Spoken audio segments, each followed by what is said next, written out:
Assalamualaikum warahmatullahi wabarakatuh. Selamat bergabung di kelas Civic kali ini. Baiklah, untuk pertemuan hari ini kita akan membahas mengenai sistem hukum dan peradilan nasional.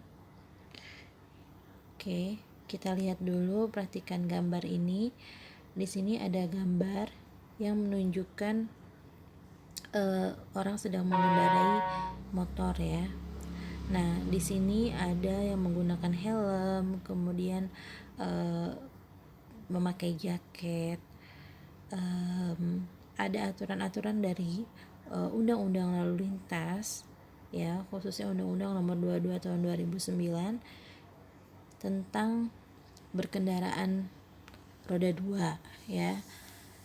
Akan tetapi kita lihat lagi di masyarakat kita banyak sekali pelanggaran-pelanggaran terhadap lalu lintas, terutama pengendara roda 2 ya. Pengendara bermotor roda 2 ini tidak memakai helm dan sebagainya. Nah, itulah fenomena masyarakat kita. Kita coba bisa lihat lagi di sampah. Ya, perhatikan gambar sampah di sini ya. Bahwa ada undang-undang yang mengatur tentang pengelolaan sampah. Bahkan ada sanksi khusus bagi orang yang membuang sampah sembarangan. Sanksinya bisa sampai sekitar 500.000 ya, atau disanksi penjara kurungan 60 hari ya.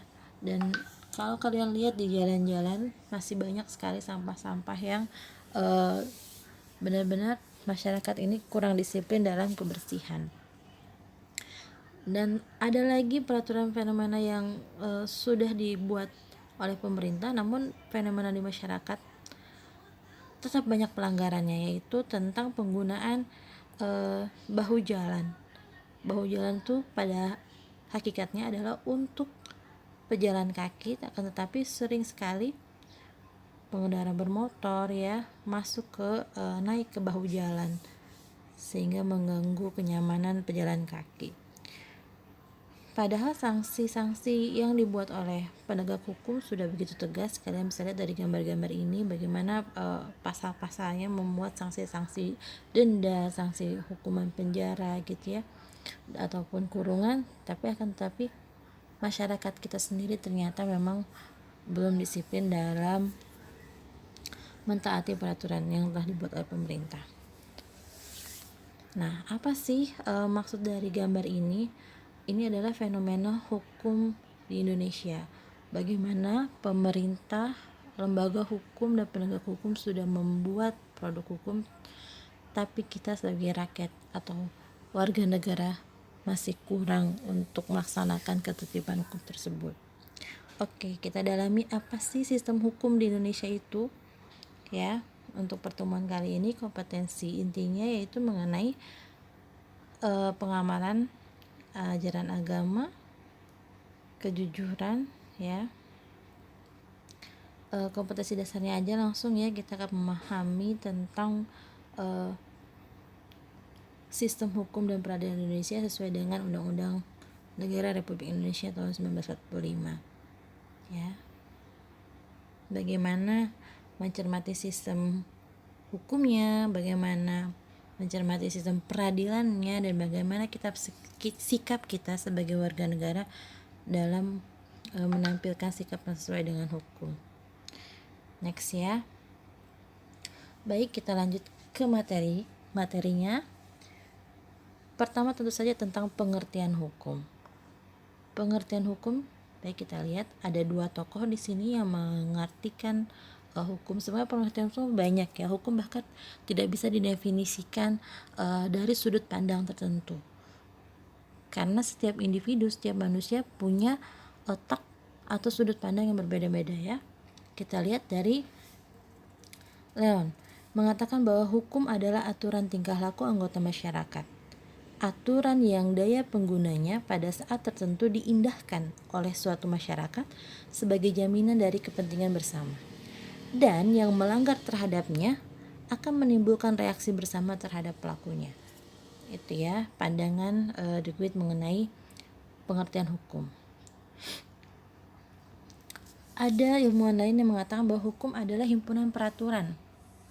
Ya, memang benar ya, hukum adalah berisi perintah-perintah, larangan-larangan yang mengurus tata tertib suatu masyarakat yang harus ditaati oleh masyarakat. Ya, karena tujuan hukum sebenarnya tentu saja untuk menciptakan ketertiban dan kedamaian. Kita kembali ya. Next.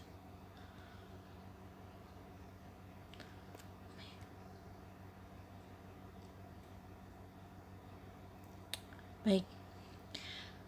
Setelah pengertian hukum, kita ke tujuan dan fungsi hukum. Tujuan hukum dulu ya. Kita lihat tujuan hukum. Nggak mau diklik. Oke. Tujuan hukum. Ada ahli-ahli yang berpendapat tujuan hukum itu bermacam-macam. Ya, ada Aristoteles, ada Subekti, ada Appledorn, ada J. Bentham. Yang jelas tujuan hukum itu seperti yang Miss Dina katakan tadi, bahwa intinya adalah untuk menciptakan ketertiban, ya, dimana cita-cita masyarakat itu tercapai, yaitu ketertiban dan kedamaian. Ya, semata-mata hukum itu tujuannya hanya untuk mencapai kemanfaatan, manfaat bersama, karena kita hidup bersama, hidup berdampingan antara satu sama lain. Oke, kita lihat fungsi hukum. Fungsinya ada 3, yaitu fungsi perlindungan, fungsi keadilan, dan fungsi pembangunan. Fungsi perlindungan, hukum mempunyai fungsi melindungi masyarakat dari ancaman bahaya dan tindakan yang datang dari sesamanya, datang dari kelompok masyarakat ataupun termasuk oleh penguasa gitu ya, oleh pemerintah, atau datang dari negara lain. Jadi tujuan fungsi hukum itu dibuat, fungsi hukum itu dibuat untuk perlindungan. Fungsi perlindungan, melindungi warga negara kita dari perbuatan-perbuatan yang tidak diinginkan. Entah itu datangnya dari sesama warga masyarakat sendiri ataupun dari pihak-pihak yang lain. Ya, kita bisa lihat fenomena di masyarakat seperti apa. Selanjutnya, fungsi keadilan. Fungsi hukum adalah untuk menciptakan keadilan sebagai penjaga, pelindung, dan memberikan keadilan bagi manusia. Fungsi yang ketiga adalah fungsi pembangunan, yaitu hukum digunakan sebagai acuan penentu ya tujuan dan pelaksanaan pembangunan serta sebagai upaya untuk meningkatkan kesejahteraan masyarakat di segala aspek kehidupan. Oke.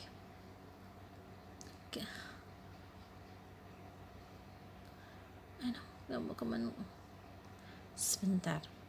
Kita kembali lagi ke menu. Ini. Selanjutnya kita lihat apa sih macam-macam hukum. Hukum itu ada apa aja sih? Seperti yang kalian tahu, ada hukum lalu lintas lah ya, ada hukum pidana, ada hukum perdata. Tapi itu tuh apa maksudnya hukum pidana perdata itu? Nah, untuk mengetahui penggolongan-penggolongan hukum, kita lihat di sini ada berdasarkan berbagai macam.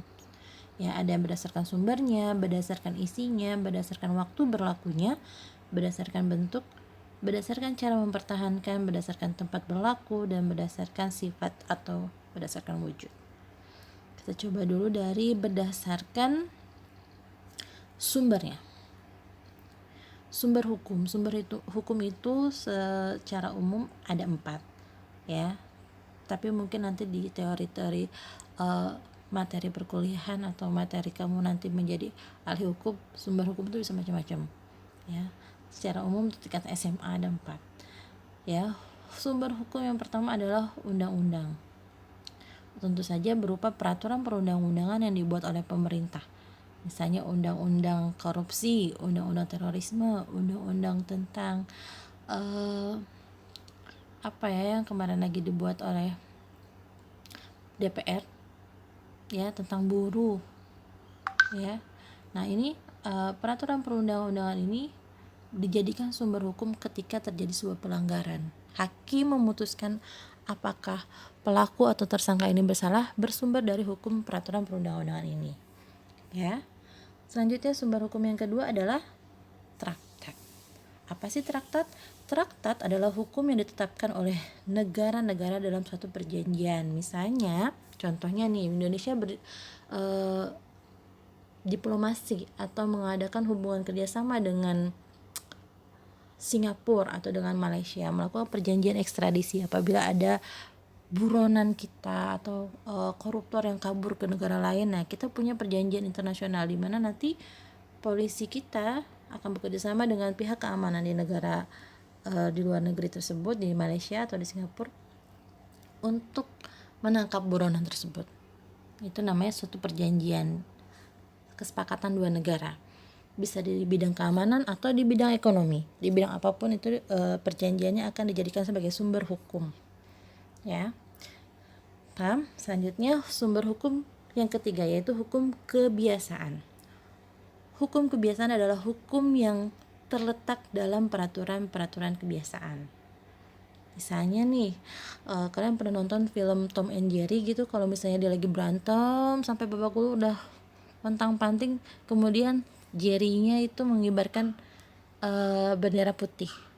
Bendera putih itu dipahami sebagai bentuk menyerah gitu ya, damai atau tidak akan menyerang lagi. Nah, itu merupakan kebiasaan karena itu sudah dipahami, tidak perlu tertulis bendera putih artinya damai, tertulis seperti itu enggak, tapi hanya dikibarkan saja, masyarakat atau yang melihatnya akan paham, oh ini artinya menyerah gitu ya. Itu kebiasaan-kebiasaan. Adapun kebiasaan yang lainnya seperti misalnya kalau kepala negara berdiplomasi dengan kepala negara yang lainnya ya, bertemu, itu biasanya mengikuti kebiasaan di negara tersebut. Misalnya ketika Presiden Jokowi datang ke Jepang, di Jepang kebiasaannya kalau salaman itu harus bungkuk, membungkukkan kepala, membungkukkan badan. Nah, itu presiden kita pun harus seperti itu, mengikuti kebiasaan di daerah tersebut, di negara tersebut. Bertemu dengan presiden dengan raja Arab Saudi, misalnya ciumnya pipi kanan, pipi kiri, pipi kanan, pipi kiri berapa kali. Itu merupakan kebiasaan yang dilakukan di negara tersebut. Ya. Setiap daerah memiliki kebiasaan sendiri dan kebiasaan di daerah tersebut dijadikan sebagai sumber hukum. Ya. Paham?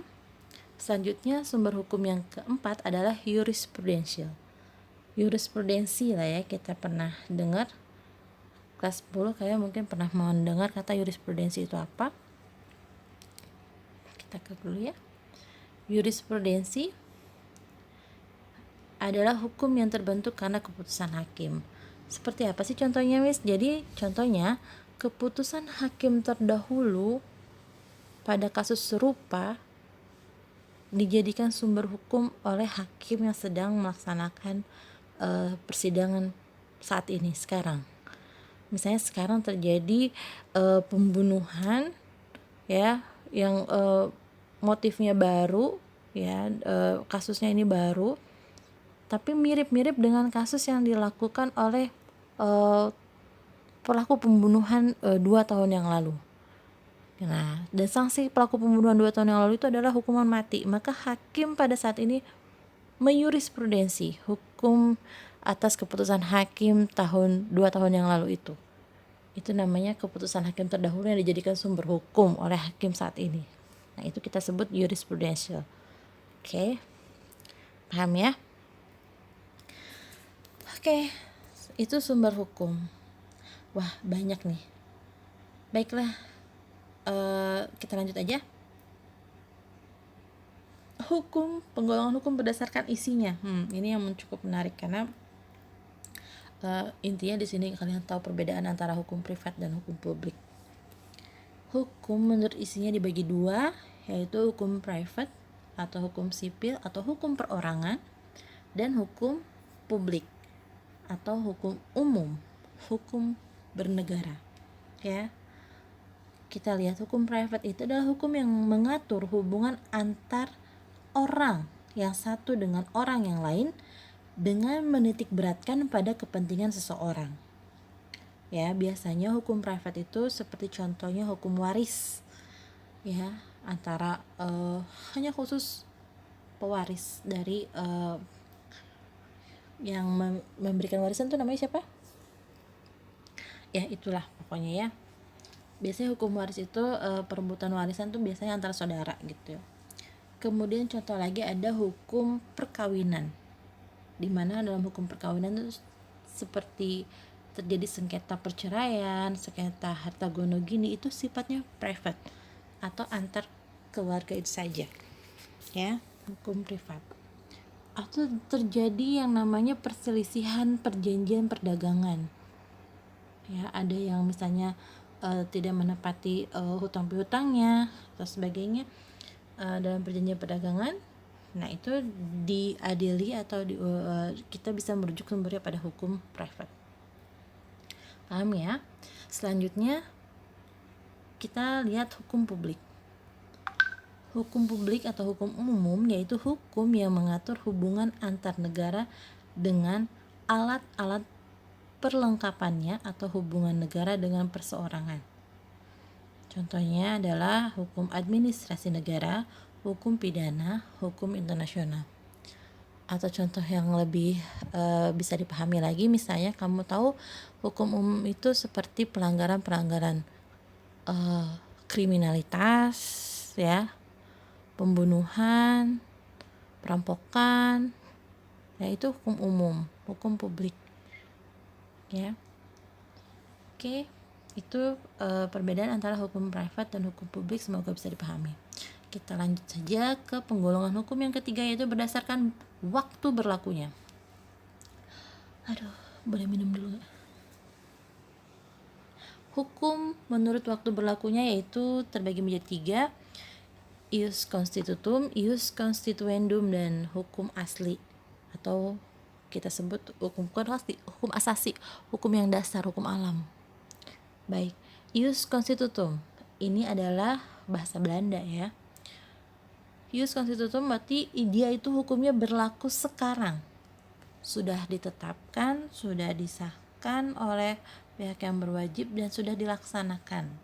Jadi hukum yang berlaku saat ini atau berlaku sekarang bagi suatu masyarakat dalam suatu daerah tertentu itu disebut dengan hukum positif.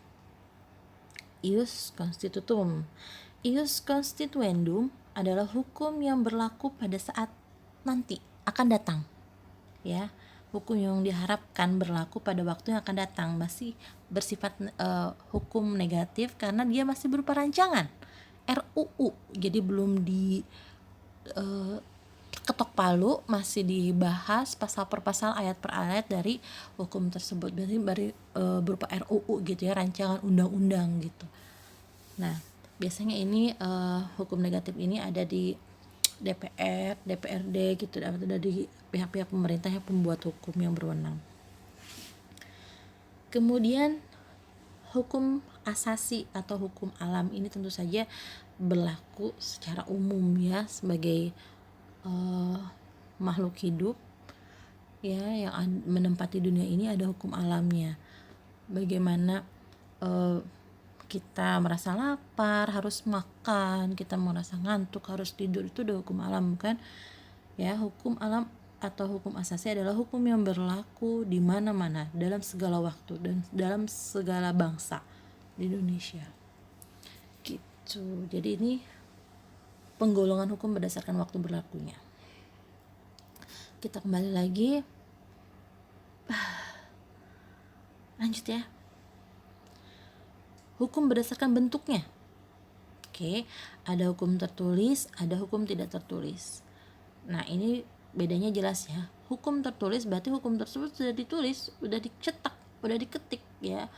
Hukum yang telah ditulis dan telah dicantumkan dalam peraturan negara, ya. Itu terpampang.